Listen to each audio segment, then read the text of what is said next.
Another day, another vlog. Tara, samahan niya ako sa half-day daily life ko dito sa trabaho. Sa mga hindi pa nga nakakaalam, isa nga pala akong dairy farmer dito sa Japan at ilan nga ito sa mga ginagawa ko. Every Saturday, kapag wala yung isang katrabaho namin na ni Hunjin, ay lumilipat kami dito sa area na to. Doble-doble nga pala yung suot ko dito para hindi hassle kapag nagpapalit na nga rin ako ng kasuotan dahil kapag sobrang nadudumihan talaga. Pagkatapos namin mag-milking dito sa Rotary, ay may pasok naman ako ngayon sa tanghali at syempre kapartner ko dito yung asawa ko. Start kami ng trabaho is 4 AM at matatapos kami ngayon is 11:30 to 12. Kapag meron nga kaming pasok sa tanghali at wala na nga rin kaming pasok mamayang hapon. And for now, naghahanap kami ng baka na pwedeng i-juice o pwedeng mabuntis. Ganito nga pala yung area namin dito, talagang maraming dumi ng baka. At ito yung way namin para sumunod sa amin ng baka papunta naman doon sa gate.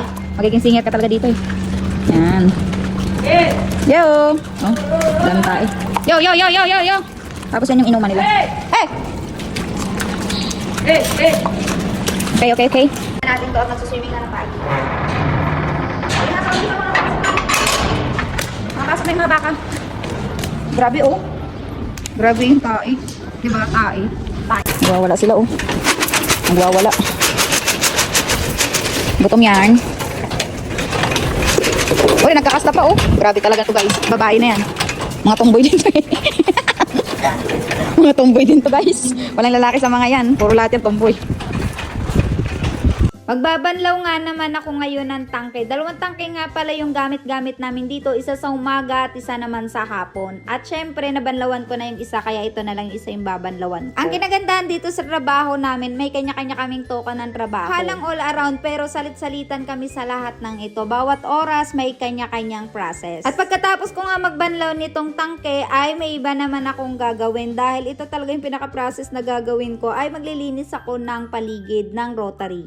Sensaki ako kaya magsusuot talaga ako ng kapa dahil mababasa talaga ako kapag wala akong suot neto dahil napakalakas ng pressure nga ng tubig kapag ito yung ginagamit ko. At kinagandahan nga dito sa trabaho, hindi ako mahirapan maglinis dahil may ganito nga silang kagamitan. After a few minutes nga na paglilinis ko dito ay magbabalik muna kami ng baka. Well, hindi pa talaga ako tapos dito pero kailangan na namin magbalik ng baka dahil tapos na nga yun i-juice. Ito pala guys, pang distract ko lang to sa kanila para may ipanlaban din ako if ever na may gawin silang masama sa akin.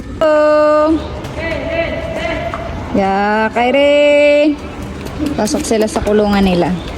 Pagkatapos nga na maibalik namin yung mga baka sa kulungan nila, ay niligpit ko na nga rin to. Dito talaga ako sa part na to nahihirapan sa pagbabalik ng gamit na ito. Pero kapag kukunin nga, ayan dali lang. Pagkatapos ko naman dito ay maglalagay ako ng iniinom namin dito na Ucha. Ito nga pala ay libre lang dito sa company. Papaliit na nga rin ito ng tiyan. At higit sa lahat, masustansya pa.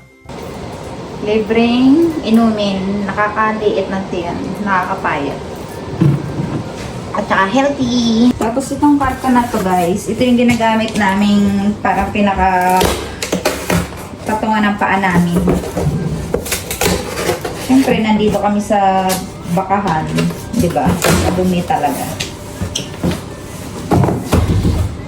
Finally, natapos na lahat ng mga ligpitin ko kaya binanlawan ko na rin tong kapa ko at higit dun sa lahat, isinampay ko na rin at mag-uurong na nga rin ako ng sampay namin. Sobrang dami ng labahin namin at dito ko nga nilalaban yan sa trabaho. Dahil pauwi na nga rin ako kaya inurong ko na rin to. Sobrang dami kaya tatawagin ko si asawa.